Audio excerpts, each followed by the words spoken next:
La historia del imperio de la humanidad está marcada por un individuo de poder incalculable, voluntad de hierro y sabiduría sin igual. Una figura que ha dado una fuerza desconocida en una época olvidada, un ser rodeado de misterios, mitos, leyendas y medias verdades. Él es el psíquico más potente de toda la galaxia y el líder indiscutible de la especie humana, y solamente se le conoce bajo un nombre: el Emperador.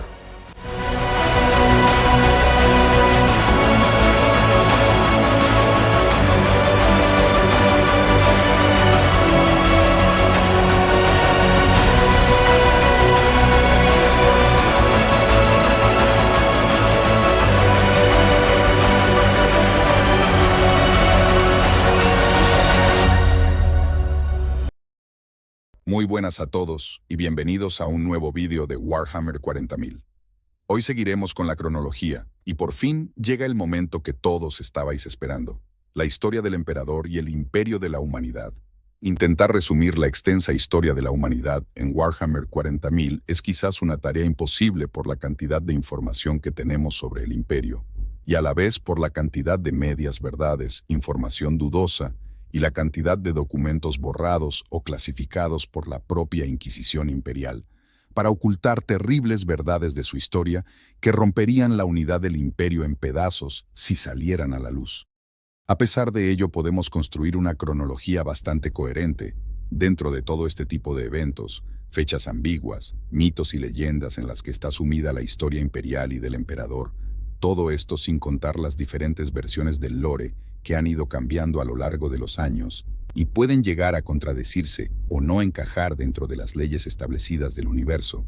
Esto lleva a que pueda haber varias teorías o interpretaciones distintas del lore.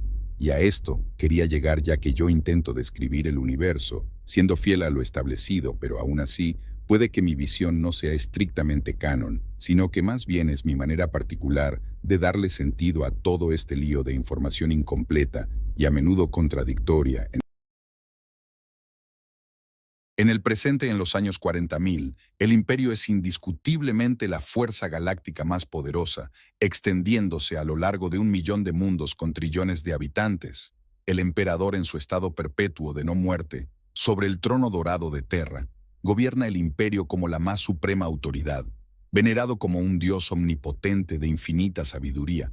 Sin embargo, el emperador no ha gobernado directamente desde hace 10.000 años, al estar atado a los sistemas de soporte de vida de su trono, delegando de mientras su poder a un consejo de humanos llamados los Altos Señores de Terra, quienes gobiernan en su nombre interpretando su voluntad, y digo, interpretando con comillas del tamaño de una catedral, ya que actualmente estos individuos son de lo más egoístas y corruptos que hay, siempre mirando por sí mismos y por implementar su posición de poder frente a los demás miembros del Consejo, en vez de velar por los habitantes del imperio, como al emperador le gustaría. Sin la guía directa del emperador, su imperio ha ido degenerando cada vez más, hasta convertirse en un decadente cadáver de lo que una vez fue. Los ideales sobre los que fue fundado, la lógica, el progreso, la ciencia y racionalismo, fueron descartados y sustituidos sistemáticamente por un represivo sistema fanático religioso, donde cada humano es exprimido al máximo por el bien de toda la humanidad. Sin embargo, su imperio ha permanecido fuerte, sin su presencia durante 10 milenios, resistiendo a varias amenazas alienígenas, amenazas del caos o guerras internas por el poder, y lejos de meramente seguir en pie, sigue siendo el poder galáctico supremo. Pero para entender el imperio de la humanidad, primero deberemos entender a su fundador, el emperador. Hay varias teorías diferentes acerca de su origen, pero nadie sabe la verdad sobre los inicios de este ser tan misterioso. Se barajan múltiples teorías entre la comunidad. Algunos piensan que podría ser un ancestral que sobrevivió a las atrocidades cometidas por los necrones y los Catán en la guerra en el cielo, y de alguna forma se libró también de la plaga de los esclavizadores. Sería algo altamente improbable, pero no resulta demasiado descabellado pensar en un ancestral solitario vagando por la galaxia tras la extinción de su pueblo, buscando asilo en los rincones más recónditos de las estrellas, donde pueda esconderse de los necrones y de los depredadores disformes. De pronto, este ancestral solitario es asediado por visiones de un futuro oscuro, donde la disformidad amenaza con consumirlo todo y solo hay guerra. Para intentar evitar este destino tan cruel, busca una raza con suficiente potencial para combatir los horrores de una galaxia que se estaba volviendo cada vez más hostil. Puede que encontrara la Tierra y la humanidad y vieran nosotros ese potencial que esperaba y decidiera usar su gran poder psíquico para tomar aspecto humano y así guiarnos por el buen camino, convirtiéndose en el emperador. A primera vista tiene sentido, ya que ambos tienen un poder psíquico nunca antes visto en la historia de la galaxia. Pero hay una cosa por la que personalmente no creo que el emperador sea un ancestral, y es que los ancestrales tenían un gran respeto hacia todas las formas de vida en la galaxia. Las veían como cosas sagradas, y viendo la cantidad de razas alienígenas que el emperador exterminó a lo largo de la Gran Cruzada, creo que no se puede decir lo mismo por él. Si el emperador fuera un ancestral, lo hubiera intentado buscar alianzas, en las demás razas no. Exterminarlas. Y por encima de eso, si fuera un ancestral, hubiera sabido de la existencia de la telaraña desde el principio y tendría los conocimientos suficientes para repararla. Ya que como veremos no es así, también hay quien dice que el emperador no es un ancestral, sino una creación del último ancestral, una obra de manipulación genética sin igual, una creación que superará de lejos a los Eldar y que fuera más estable que los orcos, un ser lo suficientemente poderoso para enfrentarse a la disformidad y a la oscuridad que vendrá, guiando a su pueblo hacia un futuro mejor, y esta teoría la veo más plausible que la anterior. Pero de nuevo me parece que cojea. Los ancestrales crearon a los Eldar. Cuando todavía conservaban gran influencia y poder en la galaxia, había muchos más de su número, y contaban con todas las instalaciones y recursos necesarios, cosas que este ancestral solitario no tendría, y por ello no creo que fuera capaz de crear un ser tan poderoso por su cuenta. Podría ser que no lo creará, sino que transfiriera su poder a un humano ya existente, sacrificándose en un último acto de rebeldía ante su destino, con la esperanza de que en un futuro su creación traería de nuevo el orden a la galaxia. Esto bien podría ser un posible origen del emperador. De hecho, sabemos que al menos un ancestral pudo escapar de la galaxia antes de la extinción de los suyos, y también he oído rumores acerca de otro ancestral solitario que sobrevivió a la guerra en el cielo y se escondió en los rincones de la galaxia hasta morir por fin, con la explosión psíquica causada por el nacimiento de Slaanesh.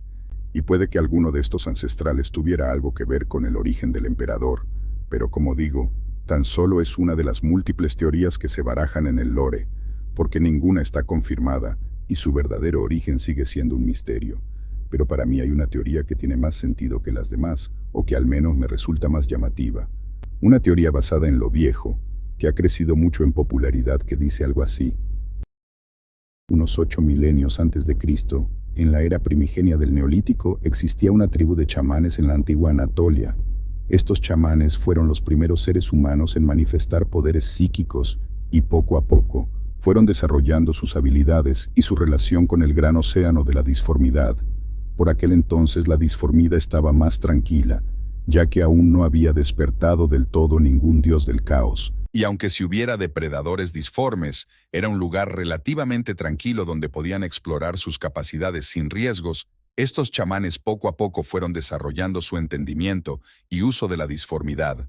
Hasta perfeccionar la reencarnación, de alguna manera podían recuperar sus almas al morir, para renacer de un modo similar al que lo hacían los primeros Eldari.